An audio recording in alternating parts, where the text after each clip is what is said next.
And then Levia is in a second home market as well. So Cape Cod. Sally, she feels your pain as well. I can't wait. I really am looking forward to coming to Cape Cod. I really am Oh, you have interested. to.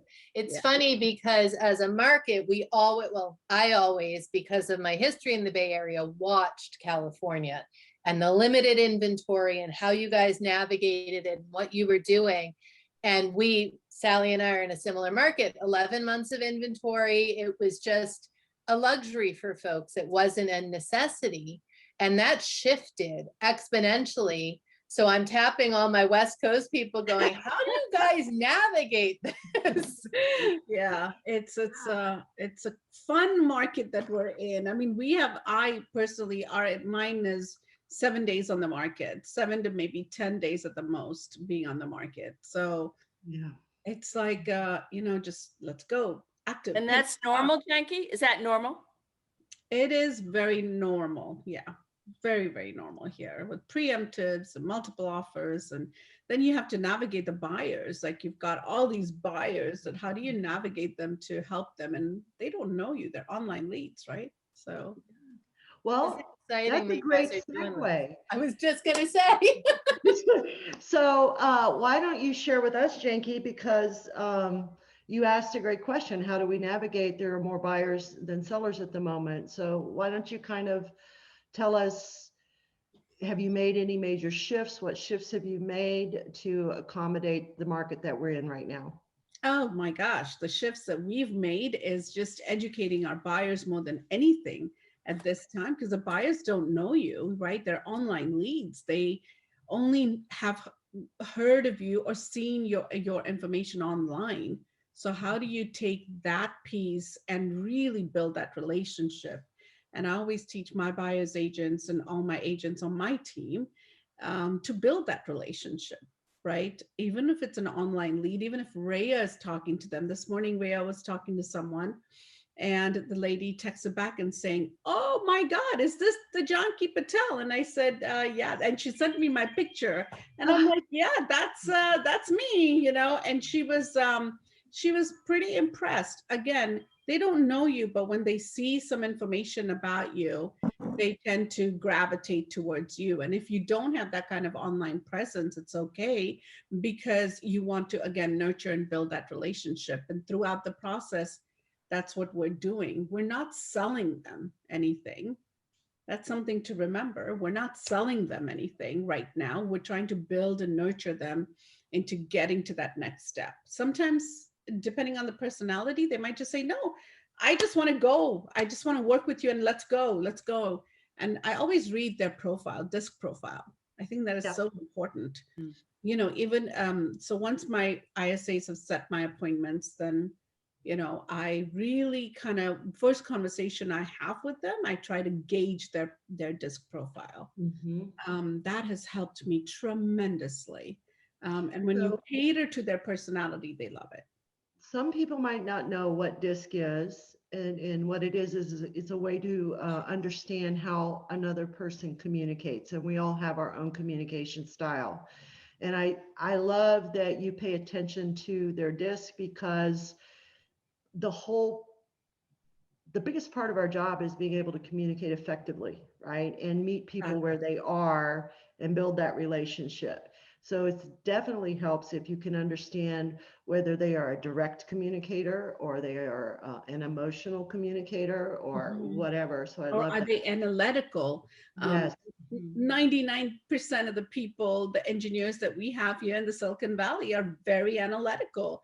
How do you cater to them? What are the right questions we ask them? One of the questions I always ask in my first a phone appointment is that, hey, where are you really looking to buy a home? Is it somewhere closer to your work? And by the way, where do you work? So I find out the location of the property, of the company they're working with. And they say, oh, we're at eBay. Oh, okay. So you want to be 20 or 30 minutes away from eBay. So these are the towns that you possibly might be looking in. Is that correct? And then, oh, okay. So, oh, wow, that's a great company you work for. What do you do? If I may ask. And they just say, before I even ask them that question, they're already telling me, oh, I'm a software engineer or product manager at eBay. or whatever company, right? There you go. Bam, you found out what they do for a living. And now you know exactly how to address them. What I think is amazing about this is when you guys were on last year, and I'm glad we're getting to do the revisit and see how things have gone, but when you were on last year, we were all pivoting and we were all switching and changing lanes and figuring out how it was. I watched both of you back, and it was almost like we had the day of reckoning where we all had to look at what we were doing and determine, is this going to get us anywhere? And one of the things you had said, Janki, in the, or Janki, am I pronouncing it correctly? Janki, you pronounced it good. Janki, okay, good. One of the things you said that just resonated with me was people always ask for scripts. We're connecting. Scripts are nothing more than a dialogue, just talk. And I think that is so powerful, because what you're saying, where your success is coming from now, is the dialogue. You're getting, you can't really do a disc profile on someone until you've talked to them. Right. I think that's pretty powerful. Right. Laura, I feel like that's right up your alley. I mean, that's what you always teach. Get on the phone. Yes. Get on the phone, build that relationship, and, you know, talk to them. They're humans. If you're just going to be scripted, and even with my ISAs, I make it very clear to them, do not sound scripted, because they can tell whether you're a robot or a real person, and make it very natural, because again, you're not Rhea. Even Rhea makes it natural, you know, the questions she asks or he asks or whatever it is. But, you know, I love seeing the conversations happening in the back end. And then I just jump in when I need to jump in. Let me pause you right there, because I think for new users or even experienced Ylopo users, one of the biggest questions I get as a realtor in residence is, how do I work alongside Raya? When should I jump in? And it's hard to tell people, jump in when she says this. So how did you figure out how to leverage and when to take over that conversation from Raya? For me, I see how the conversation is going, right? I see the flow of the conversation. So this morning was a perfect example. Raya asked, is this person? And the person said, yes, it is. And then it paused. And then Raya asked another question, are you looking for properties in this particular home area, or should I send you a list of properties in this particular area? And at that moment, you know, I was watching the back end, what they were talking about. Are you pre-approved? And she said, yes, we are. Is this Janki? And that's when I stepped in. That was one of my cues. And I said, yes, it is Janki. And I'm here to help you. This is you were speaking to my assistant, but here I am. So and then we got on the phone right away. Okay, oh, good. Cool. Shana just joined us too. So real quick, we're just doing an overview of where everyone was at last year, where they're at this year, how they've pivoted through the year, and then where the major wins have been, and where the not so much a win, and where we've had to go scratch that, start over. Yeah, so it's Shana, okay to talk about our mistakes. Yes. That would be beneficial to other Ylopo users a little bit. I want to bounce to Sally for a second. Okay. Kind of playing off of what Livia just said. What did you find that you had to pivot? Last year, we were just coming into COVID. We were scrambling to get together, you know, doing business virtually versus, you know, in person. Since that all happened between now and then, what have you found that you've had to pivot or readjust or change? Well, I think what we're trying to do, hey, everybody, great to be here. I think what we're trying to do is listen and look at the conversations and say, tell me more, tell me more, tell me more. I remember when we had our first coaching session together as a team with Laura, he who asks the questions has the power. Tell me more, and then be quiet and listen. Because our market, like Livia's, is a second home market that is now considered a primary home market, as everybody is rethinking density and where they want to be. So we tended to be an older community, empty nesters. Everybody's coming down with at least one kiddo still at home. And so we're listening. Okay, what has you thinking about Vero Beach. Tell me more about that. And so what we're trying to do is, to Janki's point, educate our clients about where the market is, because we've had a huge turn in our inventory position and the seller is now really in control. So it's educating the buyers about that, but it's also saying, tell me more about where you are. And frankly, relying upon Raya almost more than we have in the past, because we are balls to the wall, so busy. And thank goodness for Raya, who can jump in and be that invaluable extra set of hands, and then jumping in when we see them asking about a specific property, and without saying, do you want more info, just offering more info. Here's the scoop on that property. And frankly, using Raya and HomeBot to try to look for shadow inventory to come up with inventory that does not exist. See, That's that's awesome. a major shift, going from a second home market and playing, now that's like a 180. Now we're dealing with a regular residential market. Did you have experience in the typical residential market prior, or has this been a major mindset change for you guys? Major mindset change. The agents don't know how to deal with it. Buyers and sellers don't know how to deal with it. So all of our messaging has really gone to the sellers, that to try to eliminate the fear about listing.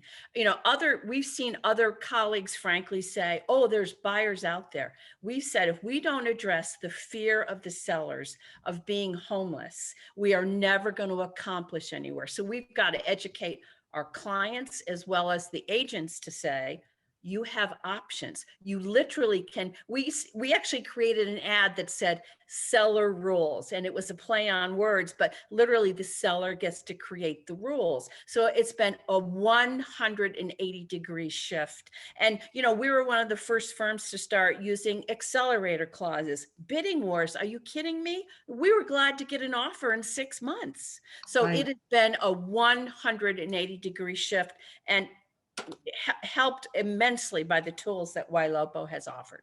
I have to jump in on this one too, because watching your webinar last year, you had a quote that I also love, that you said, Ylopo levels the playing field between us and the bigs. It helps neutralize that smalls can't be as potent as the big firm.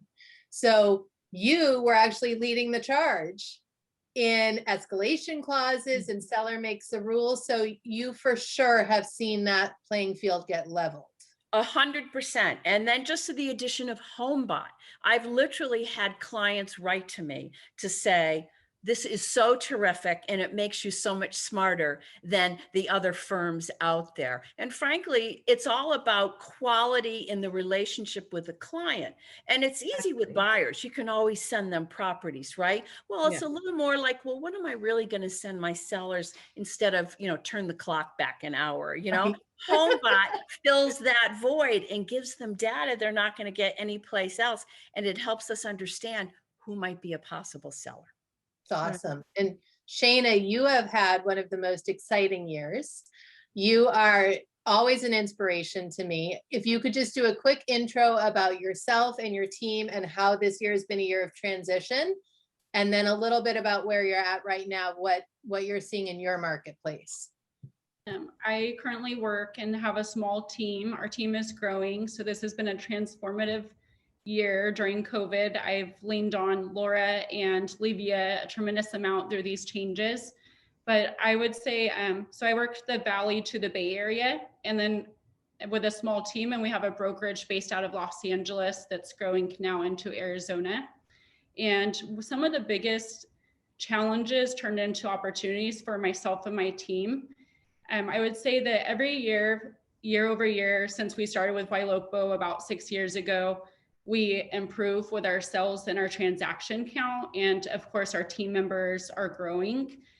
This year specifically, I would say in the past, we've been really heavy on buyer closings. And with COVID hitting, I think it hit us all pretty hard originally. And what we had to find, our first challenge that we adapted and pivoted to, is the way that we communicate with our clients. And we really leaned on our tools that we didn't really know in the past that we had access to, because we didn't need them with Ylopo. So that first originally was learning how to communicate. Before, for sellers, we would give them that hard book and listing packet in person. So we started turning in all of our listing packets and presentations into a link with a flip book.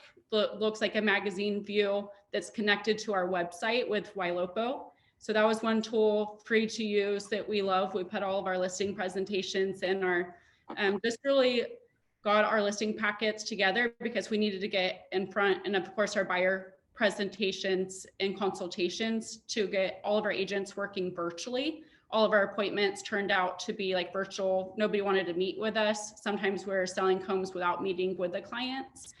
So that was our first obstacle. And then I realized right away, because I've seen this in the past, that we were just gonna not do very well if we stuck with our pattern of working with mostly buyers. So I needed to change my next challenge and focus on how do we get more sellers? What can we do that we haven't been doing in the past? So we started uploading farm areas of specific, strategically areas that we wanted to work. So we got heavy on our listing rockets for our current listings and just really digging into the community. So we started doing custom videos, community videos, more mailers. If we're doing the mailers, we would turn in everything's connected to Ylopo with a some type of link for their home value or for buyers. So we just really wanted to make sure anything we're doing, we're driving them back. We didn't have as many results with mailers, so we went really heavy on retarget marketing certain farm areas. And I honestly could say the biggest change right now on the end of first quarter, I've done as much business as I normally do in the past several years in one quarter. And it's turned into, I would say 80% of my business has been listings.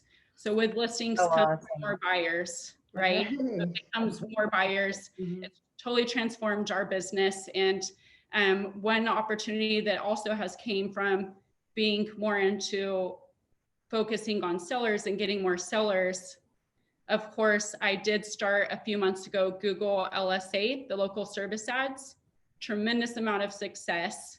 I would say that that's outperforming any lead source that we have right now. Getting lots of listings even into the Bay Area, that's not really our market. So we've kind of perfected and played around the Google LSA offered by Ylopo, and we're landing just even one call from Google LSA led to 2 listings and a purchase. So almost $3 million in sales. So I'm in the Bay Area, Shana. Sorry to cut you off, but I'm in the Bay Area on that side. So where are you located? So our office is located in Modesto. So I was surprised that even with Google LSA, we started getting calls from tenants or people in the Bay Area, and it's after hours because whoever's on Google LSA, they have their hours set that they close at 5 or 7. So if we say that we're open 24/7, we're answering that phone call late at night, it's taken our radius even further. And our success has been more social and more PPC. And we've got about 10 listings coming to the market in the next month and a half. And that was obviously with the buy, sell, buy, sell, buy, sell, which is so popular here in the Bay Area where I am predominantly. And it's more buy, sell here. Of course, the conversions of it matters, right? What you say, how you say, and when you say. When you need to be quiet, Sally, right? When you just said, be quiet. It's time for you to be quiet. When do you sit down in the driver's seat and say, okay, I'm in control. Now you listen to what I have to say and educate them more. And that's when you have to be in the driver's seat and educate your clients, whether it's a listing, whether it's, the buy side. And 80%, when I first started with Ylopo, it was more buyers. And that's how we grew our team to, 7 or 8 admins and obviously 5 buyers agents, and now expansion teams to Jersey and Austin, which is coming up in the next month. And when we grew that, we started growing our expansion teams. That's when the little bit of adjustments started coming in place, because you got contracts to put in place. You've got to make sure that you're hitting the right targeted areas for those agents out there. We've got 5 agents in Jersey that have joined us. So when a year ago, it was only me. It was only single agent, Laura helping me, and I'm listening completely to Livia's, advice and all the webinars she had. And now to see this growth pattern happen, especially in the COVID times, we do a lot of Zooms. Like Shana said, I just did a Zoom, and we took the listing yesterday evening. It was in El Cerrito, and I think what's amazing in this, in listening to all of you, Shana said it, but it's true for all of you. Challenge equals opportunity. Exactly. None of you go, oh man, we're done. I remember right after COVID hit, I got on the phone with Shana and we were like, what do we do? And typical Shana positive twist was, we want to be advisors. How do we pivot? And she told me about Flipping Book. We use Flipping Book. She has a different one. She told me about going virtual, about Zoom meetings. I look at Sally's with her webinar last time, and when you're in office hours. Challenge always equals opportunity. And listening to you, it's clear that, you went from single agent, COVID, to growing this amazing team all over the country. It's incredible. If you were to sum up one thing that didn't work for you, or that you had to change in building relationships, what would you think it was? That didn't work for me. I think it's not working for me. For me personally, it's building the systems, writing the courses that I've written for other lead sources with the I think that was completely to where I come back and go back, and also finding the right agents that I want on our team, right? The ethics, the integrity, the core values, the mission statement, all of that has to match. And really finding out, will this person be suitable for me and my team? Because ultimately it's not about me, it's about our clients. It's about how are you mirror and matching what I stand for to our clients out there. I think that was something that was a little bit of a setback for me, but now that we've got that system in place, And I just have to give you the shout out. 3 courses you said you've written now? So 2 courses I've written. We're working on the 3rd one, which training ISAs to be their best and asking the right questions and really converting it to a phone appointment. Amazing. That's just the you're training. incredible, inspirational. Thank you. Sally, what about you? What did you see that you had to pivot over the year to continue growing your team, to continue success? There's so many cool tools, and sometimes we're just not utilizing them the right way. Well, I think it goes back to personally having the team members not fully understanding that they can't exclusively rely upon Raya. And there is a time where you need to jump in. And this is something Laura hammered with us when we went in, but looking at the activity of the rest of the team, they're like, oh, Raya's got it. Oh no, Raya's got it to a certain point and you've got to jump in. And then also just mindset of, woe is me, there's nothing to sell anybody. I'm like, no, there's inventory. We just need to use the tools that we have, whether it's who's on HomeBot constantly, they might be a seller, or who is looking at 20,000 homes and yet they have an existing house. The buyer and seller, the seller and a buyer disguise. So in that way, but I will also say we've done really well with LSA. So it's been a pivot to that. The Google LSA ads, we had a few hiccups getting going, but once we did, the first week I had legit calls every single day, 500 to 800,000. One was $1 million. Oh, awesome. So a pivot that way and saying, okay, pivot in terms of maybe rethinking allocating the marketing dollars. So in terms of team saying, you've got to jump in. She's not your replacement. She's your right-hand man, or we call her Diana because we say we're all Wonder Woman, but you need to jump in. So it's hammering staff training, but also mindset saying, don't sit on your hands. We've got to go out there and find inventory. And exactly. And you just said the right thing. Sorry to come in between this. I know Shana, you have a question for Shana, Olivia, but Sally, what you just said is so head on, is that you said create the inventory or build the inventory. That's exactly what I say, is that don't look for excuses. Don't try to find it. Go create it. Go build it. Because that's what top producers do, is they create the inventory. Do Janki, if we something don't find it, they're going to start knocking on doors and we're going to be OOB and we'll have nobody to blame but ourselves. I like that you called it shadow inventory too. I think that's key. And I want to ping to Shana about this because she has been so diligent. We did a mastermind, her and I, about just how to find inventory when it doesn't exist, and what tools do you have at your resources to get in front of people. Shana, do you want to, I mean, if there's something else you want to talk about too, but you've been so motivating to me with what you guys are doing as a team, if you want to share that. And then if there's any other challenges you had to pivot on. Yes. So it starts to say like my pivoting on challenges, because just as I said, challenges lead to opportunities, opportunities lead to additional challenges. So we had a few is with Google LSA, we're having all this success, but I notice it's more competitive for the listing because everybody that's calling me, I do ask them how many other agents are they calling. So it seems more competitive than even a Ylopo or a past client referral. So I had to just reinvent our entire marketing, the way that we're following up, our follow-up.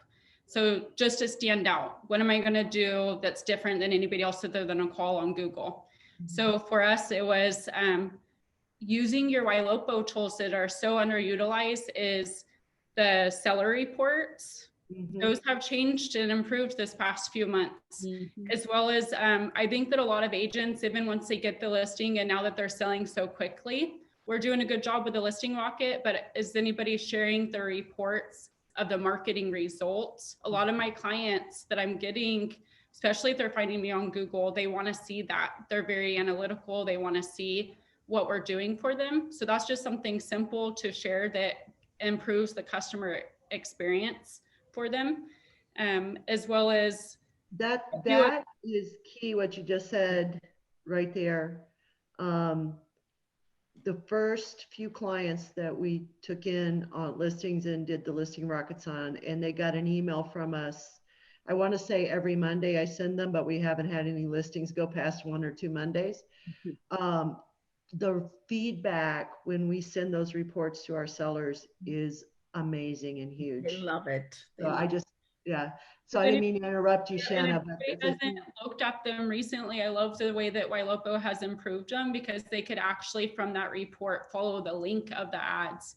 So I personally have been running Diva and a carousel so they could see both of them.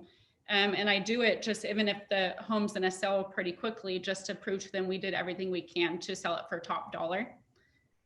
Of course, it's adding value, right, Shana? Of course. Yeah, and there's another thing I also do. Another thing I also do is a reverse lookup, right? You can cross-check that, and then of course have you or anyone else on your team. My ISA is just go at it, start dialing. We've got a new listing, at 123 Main Street. Do you know anyone, or who do you know? Right. And for anyone that's watching this that doesn't know where these reports are, when you log into your STARS dashboard and you click on marketing, you have the ability to do a seller report and you have the ability to do a reverse lookup. I like to think of the reverse lookup as the post listing. That's after you've gotten it, everyone you want to call. And the seller report is the pre-listing. That's showing them what you're doing and how you're doing it. And then what Shana does additionally is she sends them the performance of these ads. Oh, good, we're going to show it. So if you go to the seller report, I call that the pre-listing, and the reverse lookup is the post-listing, and it's right on your dashboard. So you can pull that very easily to send to clients. And they love them. You're absolutely right, Livia. They love them. And even running it when you're going on a listing pitch. Okay, here's what we're going to be doing. And oh, by the way, we don't just have people, we really do. And here's a redacted Excel sheet. Bingo, sellers love that. Yep. It's your value proposition, right? Exactly. At the end of the day, how do you tell yourself apart from anyone else? And this is one of the ways. I also saw someone asking, do you use the showing model? Yes, we do have a showing partner I myself have a showing partner. So Guys, this is what you're seeing on the screen right here is Same. the report that I email out every week to our sellers. This is what they're getting when you do that. It shows them the traffic and the projected traffic. It shows them, you know, some information about what's going on in the market, the actual Diva video, how many times are people have been shown their property, so on and so forth.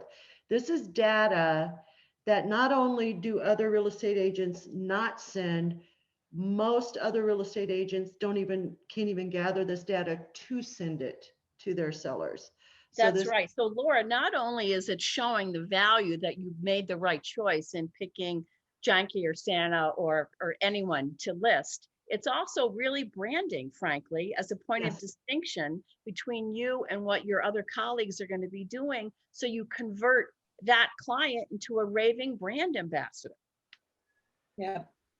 That just goes with what I always say with Ylopo. I always think of Ylopo as a branding and marketing company for us. Kind of with what you had said last time on the webinar, Sally, that they position us to compete with anyone and compete, work alongside, you know, where we're not held back because we're small. We're able to get our brand out there, whether we're a single agent or a small team or a huge team. Right. And I think there's major power in that. And then I like to think of the people that register as the byproduct of my branding and marketing. So why not get these raving fans by doing these reports? And I like Shana and Sally, Laura, Janki, I know you all do. You continue to send these reports so that even if it's gone under contract quickly, they know that you've put the time and energy in. That brand, that role of an advisor will get you lots of referrals. Exactly. Well, Exactly. and Sally, you talked about going up against the big guys. What went through my mind just now as we were talking is you can go big guy and become an assembly, you know, a gadget in the assembly line of a bigger company where you're going to get lost and not get the personal touch. You're also not going to get the elevated service that we're giving. So I can go up against a big guy and stand there and go, these are things you're not going to get with the big guys. And I think that's really, really powerful. And in giving one of the lost arts, and I'm an older woman, one of the things that I truly miss from the good old days was customer service. And that's something that I think people crave. And all of you guys are talking about exceptional customer service. Build that relationship. Because we're small doesn't mean we don't have the power. It actually means we have more power to give individual customer service in a way that most people haven't experienced in years and years and years. And you know, Laura, the ability to be so nimble as well. You know, placing a static ad, right? That's good. You go, okay, well, who knows? We can look at our Diva ads and go, okay, it's not pivoting. I want to change the specs on it. On a heartbeat, we can change it. But I also want to mention something that I've experienced in terms of neutralizing the playing field against the bigs. Laura, you were talking about it with clients. Well, guess what? We used to be a ministry of small women, and we just got two fabulous men that have joined us. We've got some testosterone in the room.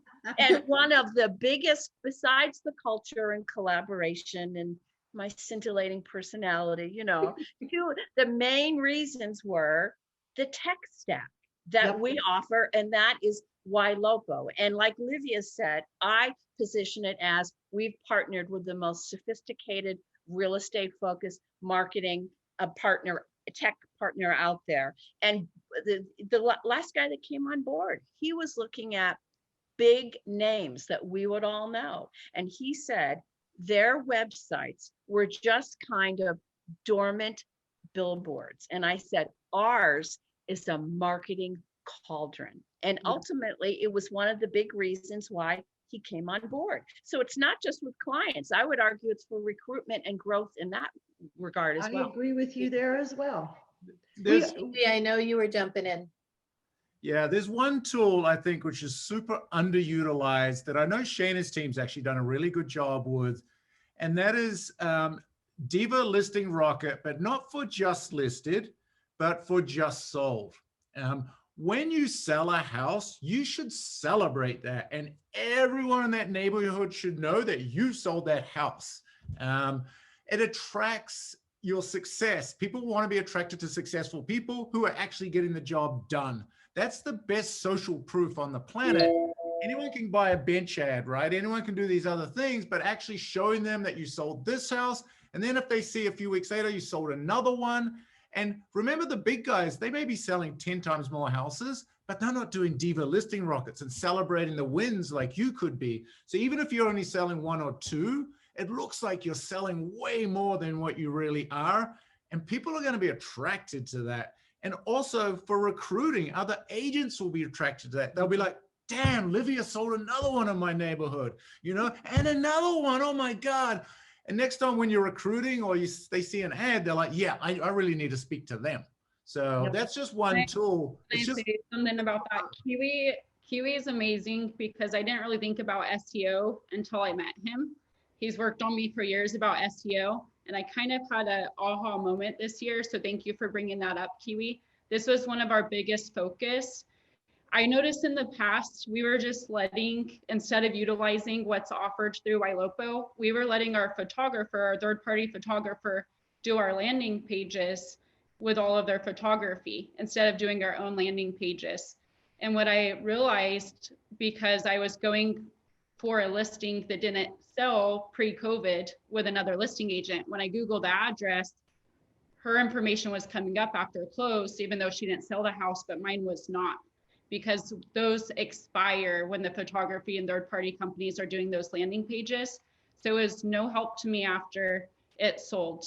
So we really focused this past few months on making sure our SEO through Ylopo on landing pages, and then it turns into a sold, and we could use those for examples in the future of our listing and marketing that we sold. So we've been focused on doing our own landing pages, that SEO that last for years ahead, no matter if that house is gonna get listed again in a few years.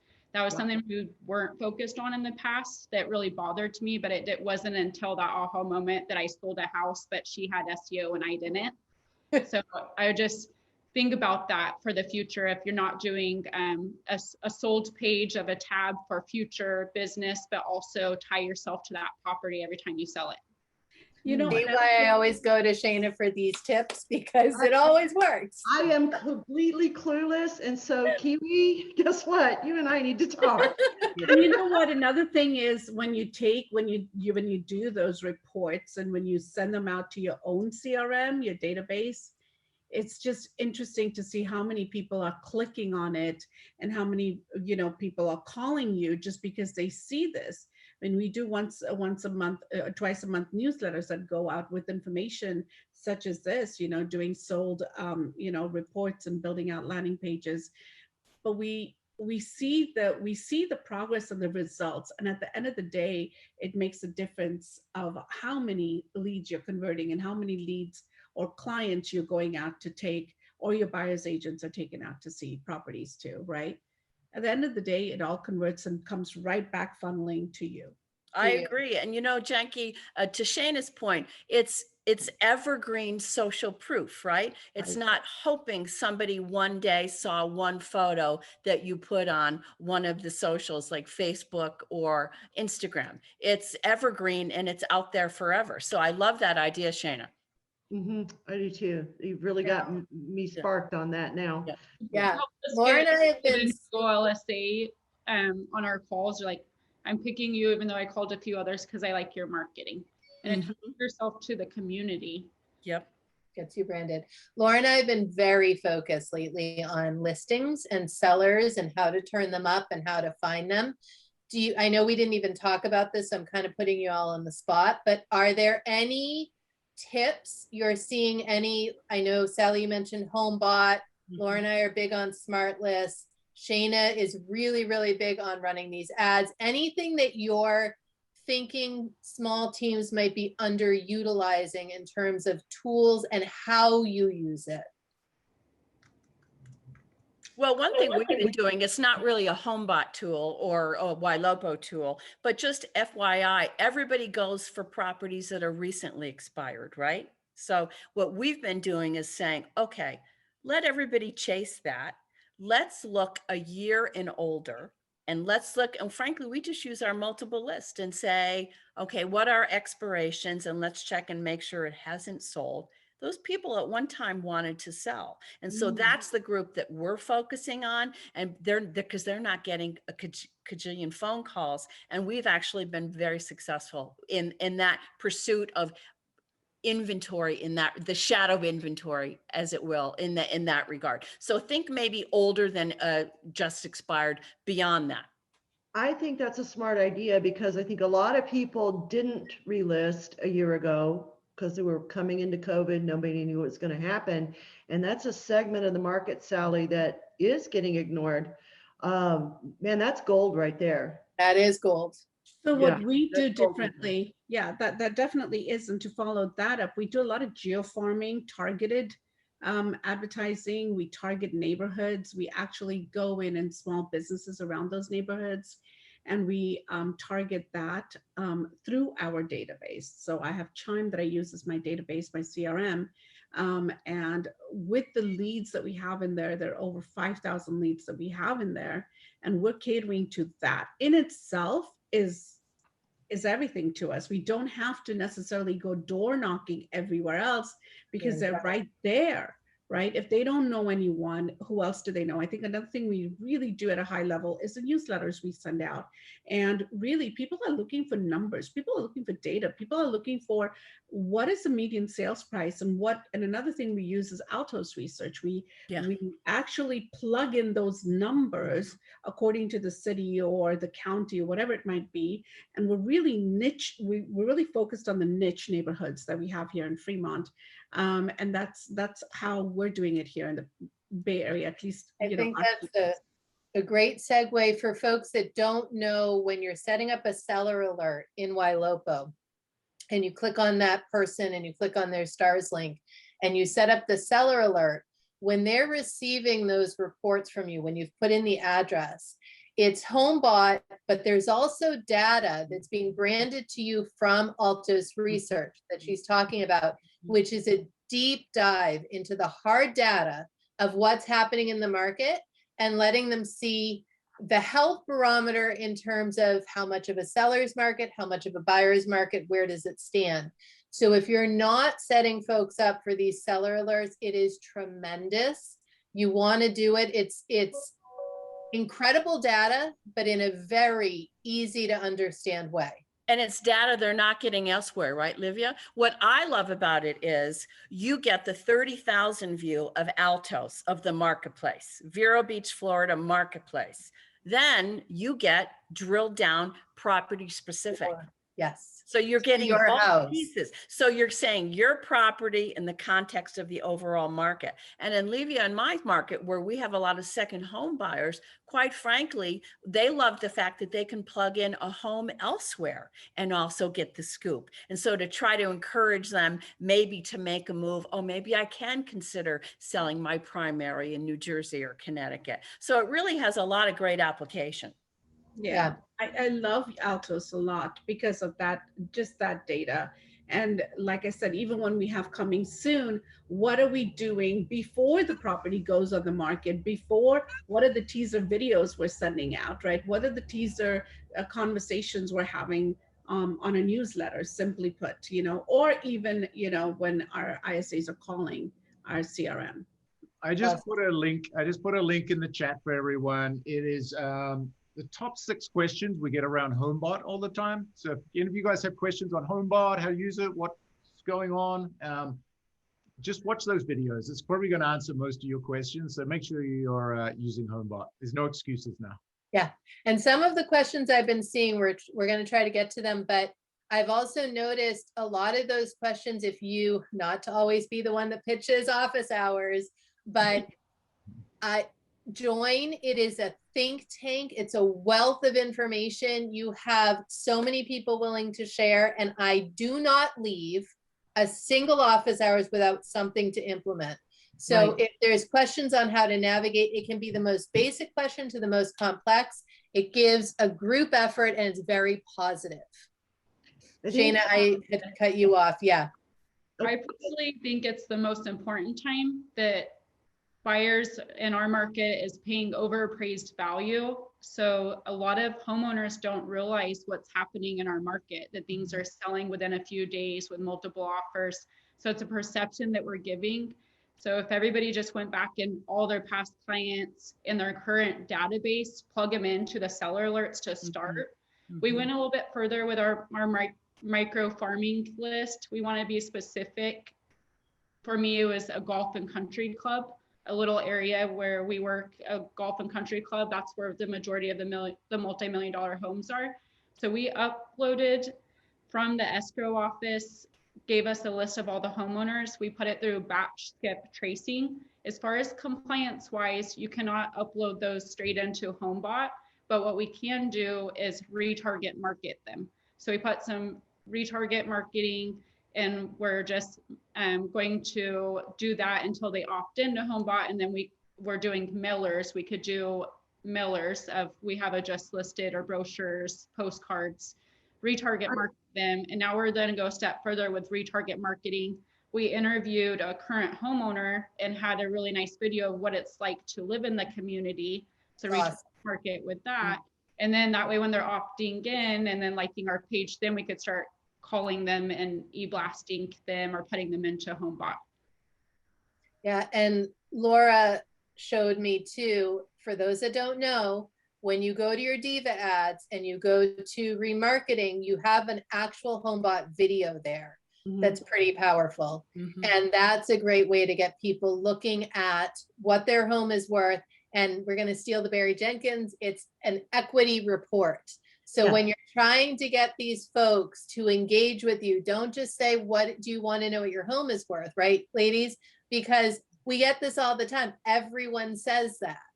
Say, would you be interested in finding out what your equity report is? And that's a totally different twist on it. And it doesn't matter what phase they're in. It gives them something to think about. Who doesn't want to know how much equity they have in their house? Right? Everybody. We all want to know. Yeah. One thing I right want now, to bring up in terms of opportunities that I just wanted to encourage everybody. We've got such a great network of colleagues all over the country. And in our market, and I know Livia's is the same way, a lot of people are making wholesale permanent moves, and they're leaving X to go to Y. And so we have found a very nice side, frankly easy business of referrals of people leaving, and they're looking for good agents. And I've just done a number within the past couple of weeks, and that's a nice little additional revenue source that somebody somewhere said referral income is like your highest dollar per possible activity you could do. So just keep in mind, if you have folks that are leaving, think of your Ylopo clients, because you know if they're a Ylopo client, they're going to be on the ball and you can trust their service delivery. And it's been a nice little supplemental source of revenue for us within the past 6 months. And that's huge. I think another good thing, because we're almost at the top of the hour, but I love when we look at, and I'm assuming, but you guys can tell me if I'm right or not, it seems like all of you implement plans. I mean, I haven't heard one of you that it doesn't sound like you're working towards something. How often do you do a business plan? How often do you revisit that plan? And then in line with that plan, what is one thing that you would advise a Ylopo small team to start doing? Oh, I think you're muted. I can't. Muted, Janki. Sorry. So I would say first thing is I look at my business plan every week. Love it. Okay. Every week. Every Thursday, I'm looking at that business plan saying, okay, am I right in my numbers? What I should know my numbers rolling off my bed every single day. I should know what is my focus. I should know what my lead generation numbers look like, lead conversion numbers look like. And at the end of the day, what is closing? You know, what are we doing to get there? That's number one. And I look at it, like I said, every week. And second is I build systems. right? Systems, tools, tech, leverage. Those are the 4 things that you must have to build your business, even when you're growing from small to big to big. And those systems are ever changing. I mean, I'm sitting with my director of ops every single week, once a week, and going over our business plan and as well as our systems, right? What system are we using when a lead comes in? What is next? What happens to every little detail? Even though I hate details, my husband is so analytical. He's an engineer and he is the CFO of our companies. He makes sure that these systems have a flow, and we have to create those systems, and those are ever changing. So that's another thing. That's huge. Always keep in mind. And I'm going to jump in here on that systems just real fast. There are basic business principles, basic business systems that make sense across the board for every industry. However, systems are not plug and play and ignore, right, Janki? Nope. They have to be tweaked for your market. They have to be tweaked for the way you do business. They have to be tweaked based on what the market is doing, so you can pivot. You're going to find holes. You got to plug the holes. So when you hear and you hear almost all top producing agents and successful agents talk about systems, it's not plug and play, guys. There's not like one size fits all. So I just wanted to throw that in there because I know the calls that I get just set me up like you're set up. Well, the way I'm set up ain't going to work for you. It's No, yeah. So, but anyway, go ahead. I just wanted to plug that in there because I could just hear everybody saying, send me all your systems and plug it in. You gotta work them. And those That's what you said, right? Work hard, play hard. Work hard, play harder. Harder. Yes, work hard, play harder. I believe in that so much so because it is true. You know, I don't get to have my vacation this year, but next year it's going to be big, you know, just like I did the year before. But the whole thing is, you know, stay focused and build your system slowly to build that small team of yours to grow bigger. It's a work in progress every single day for me. All right, Sally. Oh, sorry, Kiwi. There's several people asking the same question. New to Ylopo, single agent or solo agent, overwhelmed with all the great tools, not sure where to start. Kiwi, I saw that too. I would say just pick one thing. You don't have to do everything all at once. Pick one thing, whether it's focusing on HomeBot or making sure you do the seller reports or making sure you're paying attention to Raya. Pick one thing, start to get cool with it, and then bring on another, because it is overwhelming. And just by choosing one thing, you're going to see growth, and then you're going to get comfortable, and then incorporate something else. It doesn't all have to be overnight. Yeah, right. But we do also have, I just want to make sure everyone's aware of the training we've got that can help handhold them through all of this. So I don't want people to feel like they're on their own to pick Right. one thing and they've got to learn it all on themselves. We've got phenomenal training. Let me just make sure everyone's really clear where to find that. Number one is every week on Wednesdays, we've got the office hours. Obviously, you know, we've already spoken about this. The coaches are on there. People ask, where can I get a coach? This is where you access the coaches.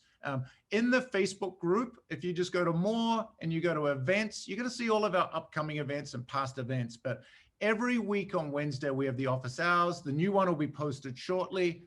The other thing, which I think is the number one thing you should all do first, is master your CRM that works with Ylopo, because those two go hand in glove. So the masterclass is designed specifically for that. And we've got one for each of the major CRMs. So go in there and go through those.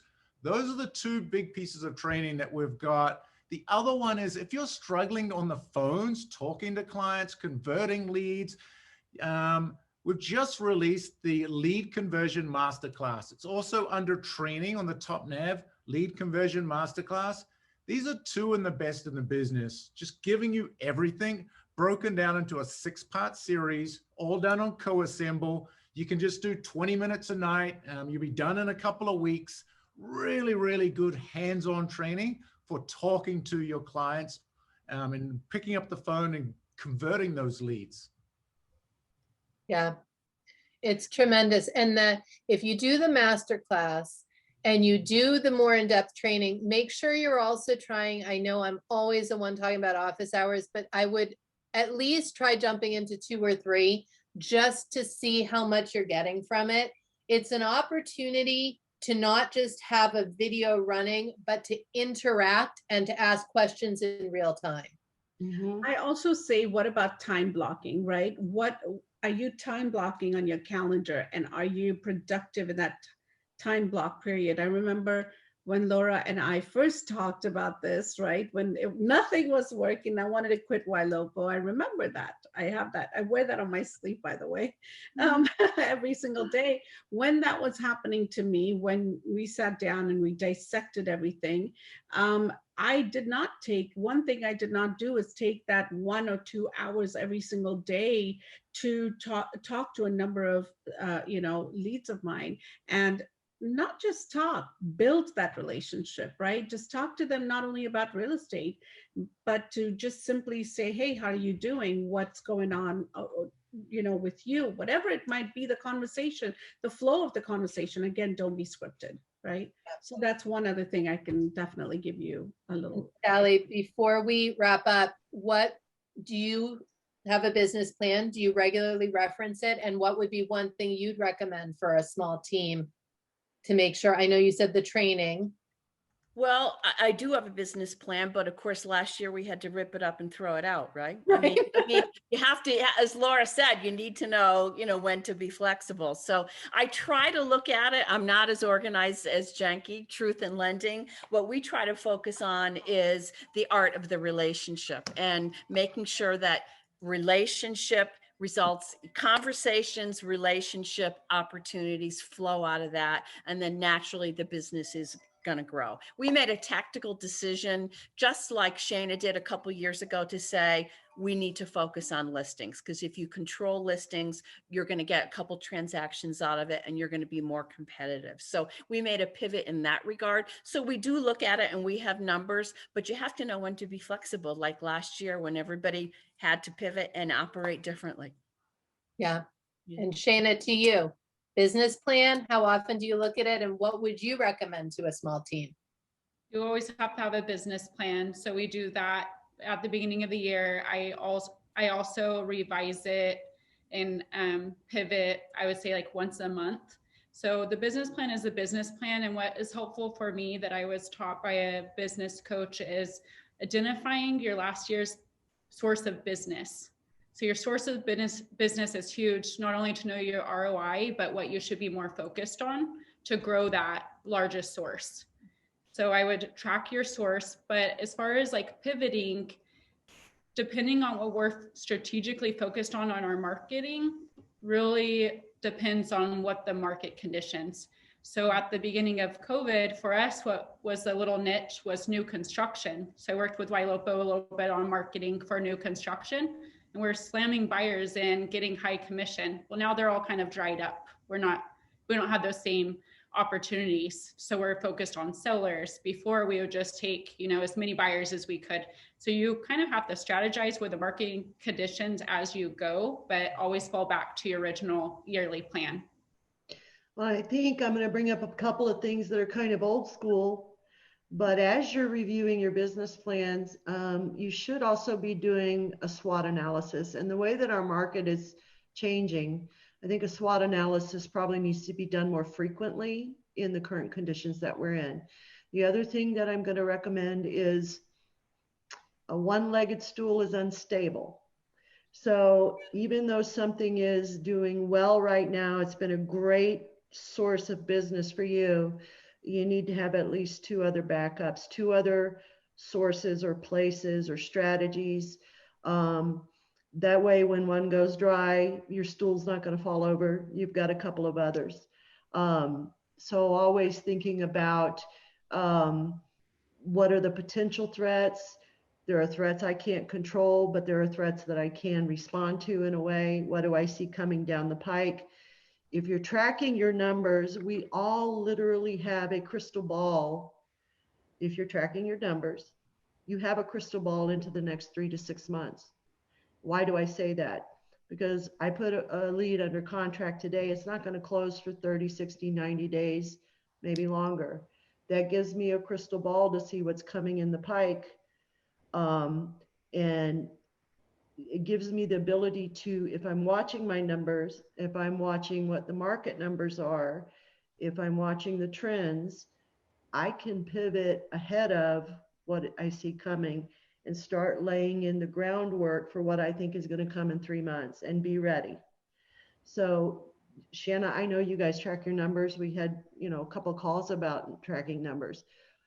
Those being able to have your business plan, more frequent SWOT analysis, 3 legs to your stool, and look at the forecast of what you've got. Sometimes we're in the day-to-day. Back up. Let's take a high-level view. Where is this trending? And if this pivots, how am I going to pivot? Instead of playing catch-up.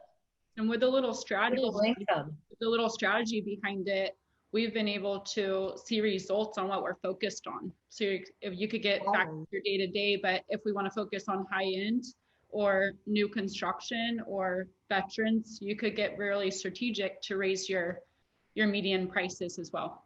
Yeah. It's amazing. Your clients are lucky to have you as advisors because you guys are running businesses. It's not a wish and a dream.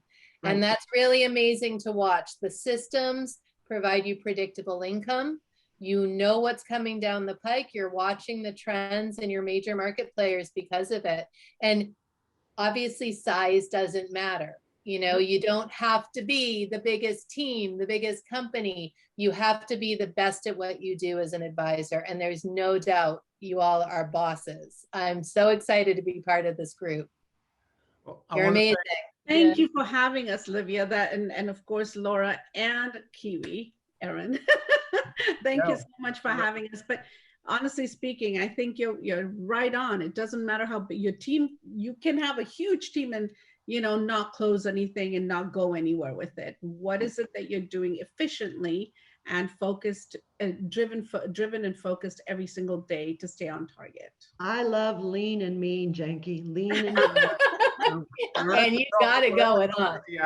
We're at the top of the hour, so we're ready to wrap it up. Yes. I want to let everyone know that there will be a recording on ylopo.com/media. If any of these incredible ladies have spoken about today that you don't know how to access, you don't know how to do, reach out to me directly, kiwi@ylopo.com. I'll give you the training materials. I'll do a Loom video for you. And that's it. Come find us in office hours. Yes. Come to office hours. Thank you so much. All right, guys. You're all amazing. Thanks, everyone. Bye. Bye, guys.